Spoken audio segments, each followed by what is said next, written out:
নমস্কাৰ গাইজ আজিৰ ভিডিঅ'টো ষ্টাৰ্ট কৰিছোঁ হাতত চাহকাপ লৈ আজি যাম জেঠীহঁতৰ ঘৰত আপোনালোককো লৈ যাম বলক যাওঁ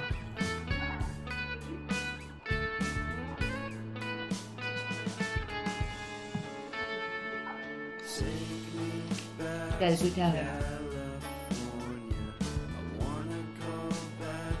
এতিয়া আমি খবানীপুৰ আহি পালোঁ ইয়াৰ পিছত পিলপিলিত যাব লাগিব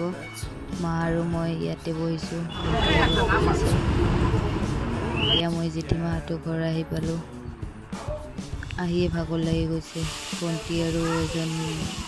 ভণ্টিয়ে হ'ব ভণ্টি নহয় লগৰে হ'ব ভাত বনাই আছে ভাত চাত খোৱা হোৱাৰ পাছত সকলোবিলাকে মাল পাতিব বহি গৈছে আজি আইতাও আহিছে মামাৰ ছোৱালীজনীও আহিছে প্ৰায় 8জনীমান ছোৱালী চববিলাক ভণ্টিবিলাকে লগ পালোঁ খুবেই ভাল লাগিল মোৰ আইতা হয় আইতাও আহিছে এতিয়া মই যাব ওলাওঁতে দেখিলোঁ যে বিহু ডান্সৰ আখৰা চলি আছে আখৰাবিলাক অকণমান চালোঁ চববিলাকে মিলি আমাক থ'ব আহিছে ভণ্টি নাযায় বোলে ভণ্টি থাকিব অহাকালি বিহু ফাংচন আছে আজিতে এইখিনিতে এৰিলোঁ